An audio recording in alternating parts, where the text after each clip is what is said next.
Thanks for joining us on Chicago Tonight. I'm Paris Schutz. Here's what we're looking at. The latest on whether the city will evict migrants from city-run shelters this week. Meanwhile, Congress members look to strike a bipartisan deal to clamp down on border crossings. A new children's book of poems and paintings from an unlikely author. Months before that bill lands in your mailbox, local governments, cities, counties, and school districts decide how much money they need. And Cook County property tax bills should hit mailboxes this week. We explain how your bill is calculated. Now to some of today's top stories. Will Republican presidential candidate Donald Trump be kicked off Illinois' election ballot? Might have some kind of an answer to that tomorrow. This after a hearing last Friday before the state elections board to kick both Trump and President Joe Biden off the Illinois ballot. In Trump's case, the hearing officer surmised that Trump should have his name removed for his role in the January 6th insurrection, but also said it's a question that should ultimately be decided by the state's courts, not the election board. And the board is expected to vote on that or punt it by tomorrow. A charter school in the Loop canceled classes today, this after 2 students were fatally shot Friday afternoon. Innovations High School remained closed today but told students it would reopen for class tomorrow. According to Chicago police, several students were exiting the school on 17 North State Street at around 12:25 p.m. Friday when 2 vehicles pulled up and a group of people got out and began firing shots. The 2 victims, 16-year-old Robert Boston and 17-year-old Monterio Williams, were struck and rushed to Northwestern Memorial Hospital, where they were pronounced dead. Governor J.B. Pritzker responds to Mayor Brandon Johnson's claim that the state can put migrant shelters anywhere it wants. In an unrelated event today, the governor said Chicago will have to bear the lion's share of migrant shelters as Texas Governor Greg Abbott keeps sending busloads to the city. He says other communities like Oak Park have stepped up and accepted state grants for shelters, but says the state is ready, willing, and able to assist the city. The major and majority part of what's necessary needs to be in the city of Chicago, and we have been supporting the city of Chicago with literally tens of millions of dollars directly as well as hundreds of millions of dollars indirectly. We're going to have lots more on this issue in just a moment, starting with the latest on whether the city will evict migrants from shelters this week. Heather Sharon joins us from City Hall for a live report right after this. Chicago Tonight is made possible in part by Alexandra and John Nichols, the Jim and Kay Mabey family, the Polk Brothers Foundation, and the support of these donors.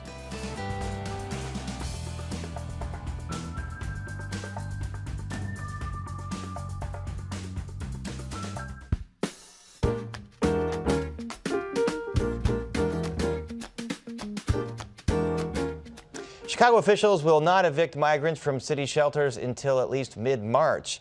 Mayor Brandon Johnson made the announcement today, and here's some of what he told reporters.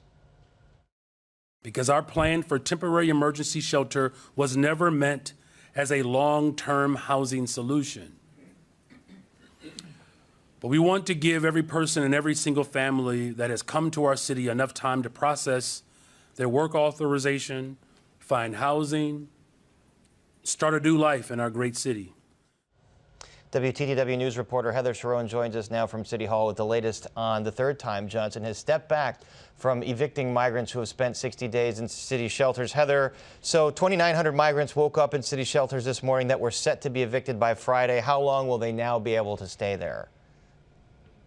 Well, it depends on when they entered city shelter. If they entered by mid-January, they will be able to stay until mid-March. And that includes about 5,700 people who would otherwise have to find somewhere else to live.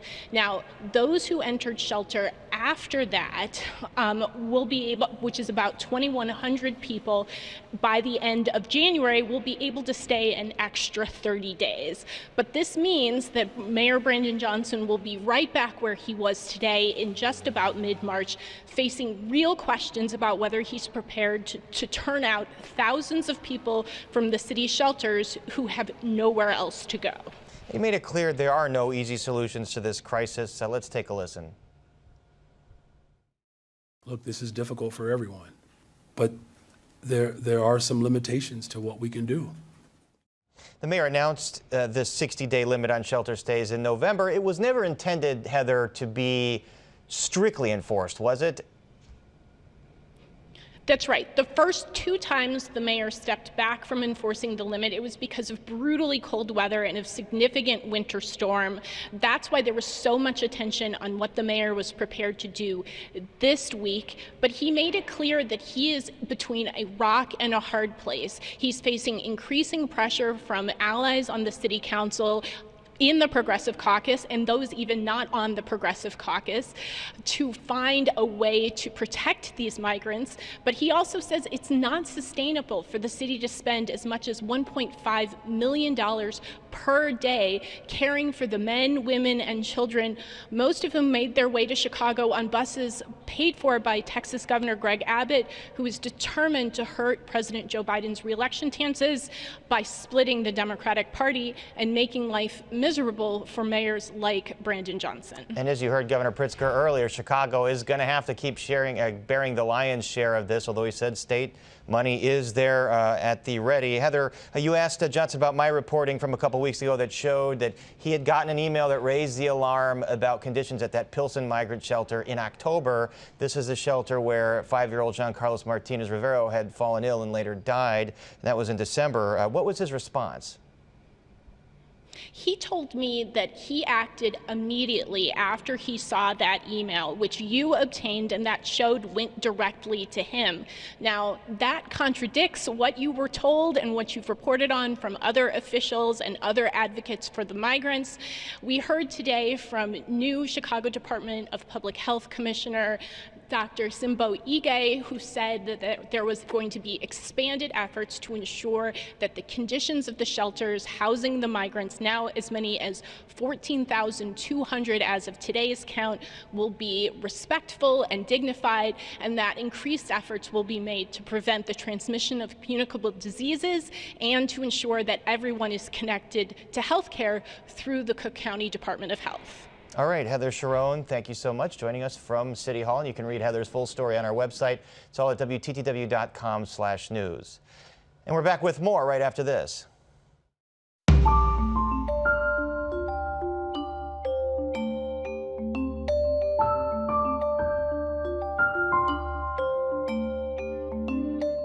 Border security is on the minds of Congresspeople this week. The contours of a possible deal on immigration reform and Ukraine aid are emerging. But Republicans, many of whom have supported the deal, seem to be backing away, reportedly because Donald Trump has told them it would be bad politics for him to give Joe Biden and Democrats a victory by passing border security legislation in an election year. And joining us is Congresswoman Delia Ramirez, a Democrat representing Illinois' 3rd District that includes portions of Chicago's northwest side and western suburbs. We also invited the rest of Illinois' congressional delegation. They did not accept our invitation, but we are happy to have you with us, Congresswoman. Welcome to Chicago Tonight from Washington. From what's been reported, this bill would give the president the authority to close the border if it averages out to more than 4,000 illegal crossings per day. It would also give him the authority to limit the amount of asylum seekers. What is your understanding as to what's in this bill? I mean, look, Paris, the reality is that we haven't seen any actual text. Any of the members of the House have not actually seen that. We're going by what we've heard and seen from what the president has shared, mostly on social media and press release. The reality is, first of all, there is no open border, as so many of my colleagues on the Republican side keep saying. But the second piece of that is, how do we actually address the root cause of so many people wanting to cross our southern border? I don't think that the conversations that are being had in this moment are actually addressing that. What we're saying is people are seeking asylum, and if they come to the southern border and if it exceeds a certain number of people requesting, that the border staff, right, the officers will say, no, you've been denied, regardless if they in fact are seeking asylum because of safety or whatever else within the definition of asylum seekers. So that to me is problematic. We are not actually addressing the root cause, and we're certainly not helping cities like Chicago who need assistance to help new arrivals that are already in Chicago and other parts of the state. What would addressing the root cause look like? Assuming that, and you are the daughter of Guatemalan immigrants, but assuming most of these migrants are coming from Venezuela, very troubled situation there right now. I mean, I think it's perfect example of what you just said, Paris. It is a troubling situation in Venezuela. People are starving to death. Many of them are crossing jungles through Guatemala to Mexico to get to our southern border. And what they would tell you is, we're willing to risk absolutely everything. So many of the women through the Rio Grande nearly die and drown just to try to represent themselves to the southern border because they need these services. There are also Ecuadorians, there's also Cubans, there are some people from Guatemala crossing the border, but here's what I hear my colleagues say. We need to address the issues of fentanyl. Okay, let's do that. Let's actually pass legislation or fund through this border bill resources to be able to detect fentanyl coming through our ports of entry, of which 80% of it is coming from US citizens. Let's figure out how we make sure that fentanyl is not coming through. We're asking ourselves, if so many people are waiting to get processed, let's get funding for judges and officers to screen and process. These are two things that we could be doing right now. The third one, I just came from Guatemala. There had been an attempted coup there so that the new president couldn't take office. Thankfully, he did. How do we address the issues in these countries through our own foreign policy and State Department to address the reasons people are migrating to begin with? Because here's the reality. You can try to build a border wall. People will still do everything they can to try to come here seeking asylum. There's no question. More people will die. And there's no question, it seems like, no matter what kind of deterrence you put at the border, as you said, people are still going to try to come to this country because of the situations in their country. So it sounds like you might be opposed to this bill if it does get to the House, and it was being negotiated in the Senate on a bipartisan basis. Then we heard that Donald Trump apparently called Republicans and said, don't do anything on this. So does it look like that might sink the whole thing? It could be. I mean, look, we've had a whole year. If we actually wanted to get to solutions to the border, if we wanted to create some kind of solution to immigration, since we haven't done anything since 1986, we could have. I serve as vice-ranking member of Homeland Security, where we talk about border with no actual solution.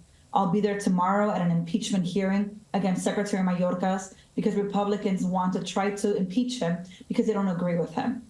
There is no real solution in this moment, but I would say to you, if the bill is what we've heard it is so far, that has no actual solution to the border and changes fundamentally the ability of someone to seek asylum, then I'm going to vote no. And I'm hopeful that many of my colleagues will also see that as the kind of legislation that would take us back 15 years instead of moving us forward. And it does, you mentioned that the House Republicans unveiled articles of impeachment against Homeland Security Secretary Alejandro Mayorkas. I want to ask you about the situation in Chicago. We reported a few weeks ago about the conditions at the Pilsen migrant shelter that's housing about 2,500 folks. This is where Jean Carlos Ramirez Martino later fell ill and died. We reported that the Brandon Johnson administration had been notified about the unsanitary and unsafe conditions at this shelter as early as October. Do you believe the Johnson administration has done enough to ensure humane conditions at these shelters? I believe that the Johnson administration has a very difficult task at hand with the federal government that's doing little to nothing in reality to help support. I mean, think about that. We've been requesting $10 billion. I sent out a letter with legislators from New York and even Colorado requesting for the administration to release money as quickly as possible. $10 billion nationally, which meant that it could be $300 to $400 million for places like Chicago and the rest of the state. We haven't received anything. And even in this border policy negotiation you're hearing about, you're actually not hearing anything about money to be able to help interior cities for new arrivals.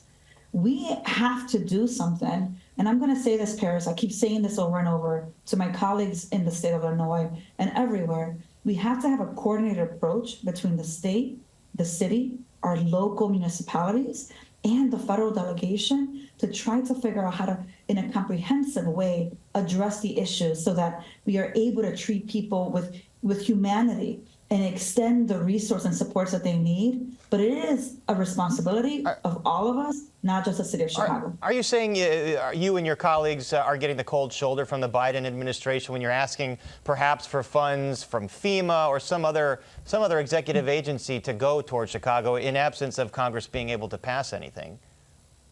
We've put in requests over and over, and they've said, well, let's see if we can pass a supplemental budget. what you heard Speaker Johnson just say is dead on arrival if it gets here. And what we just heard about the negotiations recently, none of that talked about the money for interior cities.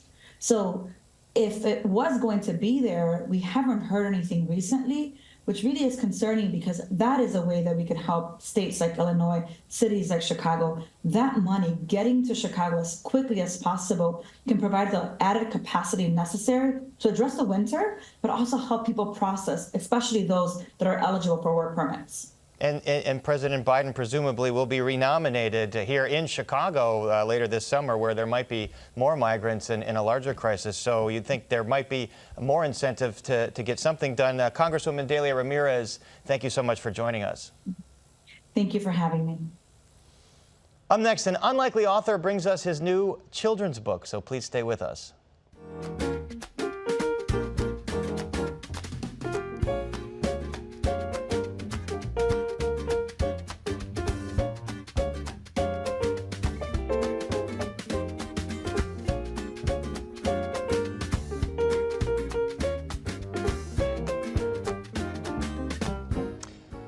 From sports journalist to children's poet, Sun-Times columnist Rick Telander certainly waxes poetic when lamenting the fates of our oft underperforming sports franchises, but now he has turned his literary and wordsmith abilities to poetry in a new book called Sweet Dreams, Poems and Paintings for the Child Abed. And joining us now is the author, Rick Telander. Rick, always great to see you. Thanks for being here. Chris. All right, so the obvious question, what motivated you to write a children's book chock full of poetry? Well, I was sick in bed. This is 30 years ago. I was really sick, and I was in the hospital for 2.5 weeks. They couldn't figure out what was wrong, and they stopped the pain. It was in my stomach, but I was nauseated, so I couldn't watch TV, couldn't read, couldn't do anything. I mean, literally, I could not. It would make me even sicker. And so I started writing poems in my head, and I thought, who needs poems and soothing more than little kids who are maybe sick in the condition I'm in, or just going to bed generally? And you've got dozens in here. So I take it, so for over the last 30 years, you've kind of like added to your repertoire. Well, I tell you what, there's 42 original poems and 42 original paintings. So each artist I had to get in touch with, and I counted up, I think there's 14 from Chicago, the area. Fabulous artists, and guys like Tony Fitzpatrick and Mark McMahon and Al Brandner, who was a designer. Ed Paskey's one of them. Oh, Ed Paskey he's got a painting in there that is not like Ed Paskey at all. That did those kind of like evocative, almost sexualized things. This one's of a teddy bear floating in space for a little kid who's having a fever dream. And I think we have some examples of some. It is some beautiful artwork.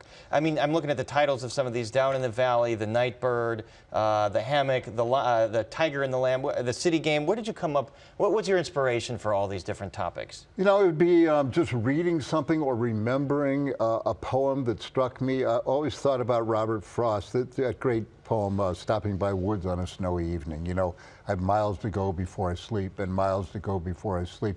You mentioned The Tiger and the Lamb. I thought of that because of studying William Blake, the kind of ecstatic poet from the 18th century, 19th century, I'm sorry, and he wrote a poem called The Tiger, and it's all about tiger, tiger, burning in the night, in the forest of the night, what immortal hand or eye forged thy fearful symmetry? And it's like, how could God make a lion? And he also wrote the poem, Blake did, called The Lamb. Like it's very sweet, little lamb who made thee, little lamb who made thee, God made thee. This is not a religious book in any way, but I thought, I will solve that. I'll have the lamb and the tiger lying down together, and I'll write a poem about it. So this is your way of triangulating William Blake's poems here. All right, Rick, why don't you read? Yeah.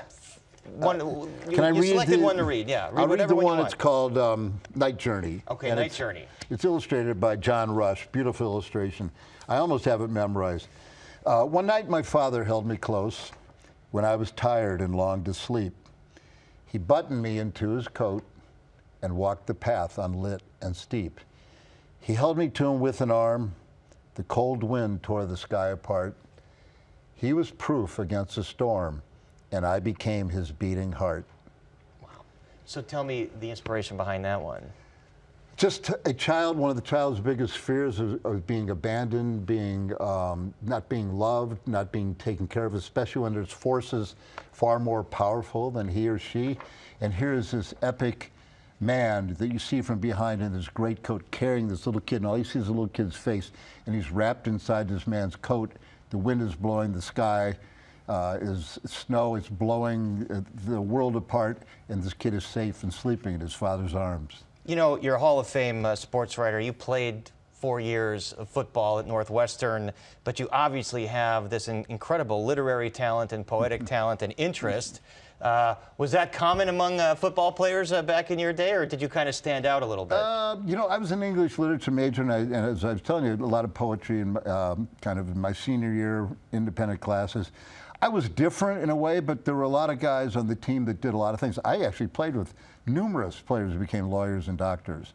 I mean, maybe it was just Northwestern that was different, although we had a good team my senior year. I want to point that out. But I was always a little different. I was thinking of different things. Remember my high school coach, I was a quarterback in my team, and we're halftime of homecoming, and he's telling us all this stuff, and I'm looking out the window in the classroom inside at the festivities, and he got so mad. He said, "What the hell did I just say?" And he told me before he died, he said, you repeated it perfectly. I just, my brain was going in a couple of different places, but I'd always been fascinated by poetry. Did it play a role in the life of your family and raising your kids? Did you read to them at night? Yeah, I did. But, it's funny. This took so long. The artists and myself, we were young when it started.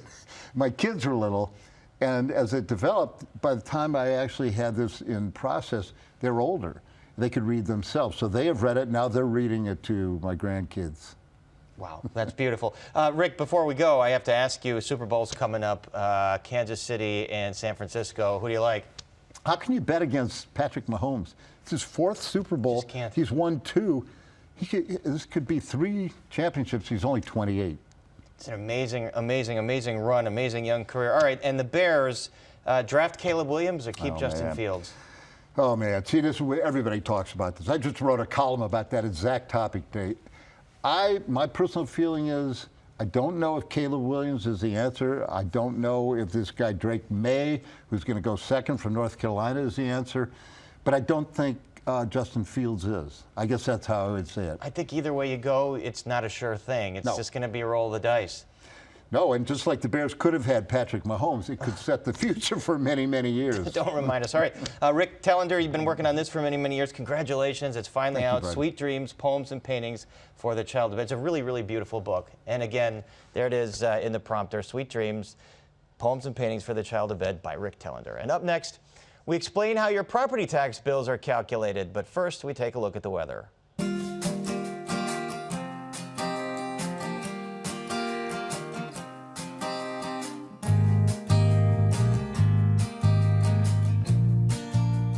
Cook County property owners can expect their first installment of their 2023 property taxes to hit mailboxes this week. But did you ever wonder just how your property tax bill gets calculated? Our Heather Sharon takes you on a journey through that game, part of our series, WTTW News Explains.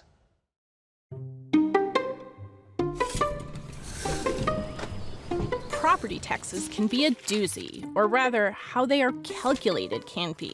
Months before that bill lands in your mailbox, local governments, cities, counties, and school districts decide how much money they need.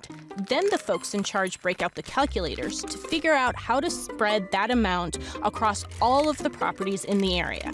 That's your tax rate. But it isn't an even split. Your final bill or share is based on the value of your home. After all, the owner of a $100,000 house shouldn't be expected to pay the same as someone with a multi-million-dollar mansion, right? So the number crunchers hit the books, calculating the fair market value of each property using a whole bunch of data, like sale price, lot size, neighborhood, home age, and more, all following a series of steps designed to protect taxpayers from wild swings in their bills. As a property owner, you can appeal your fair market value before it's set.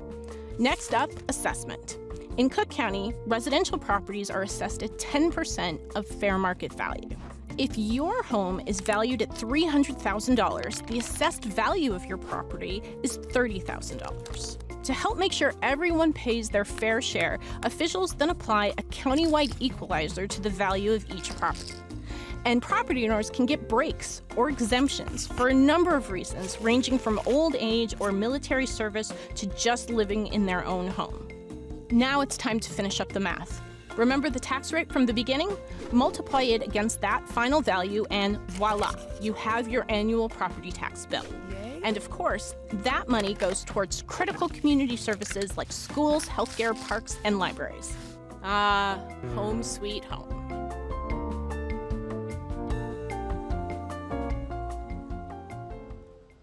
And get the board game Home Edition at a store near you. The first installment of Cook County property tax bills are due March 1st.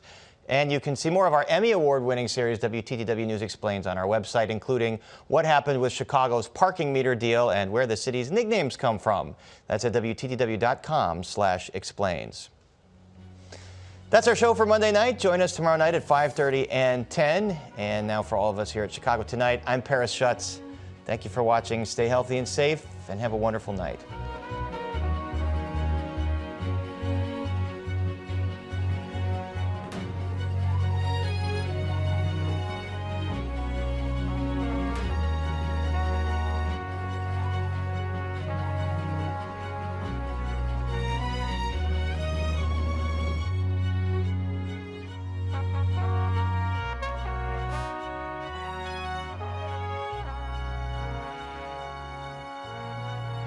Closed captioning is made possible by Robert A. Clifford and Clifford Law Offices, a personal injury law firm committed to giving back to the community through law and philanthropy.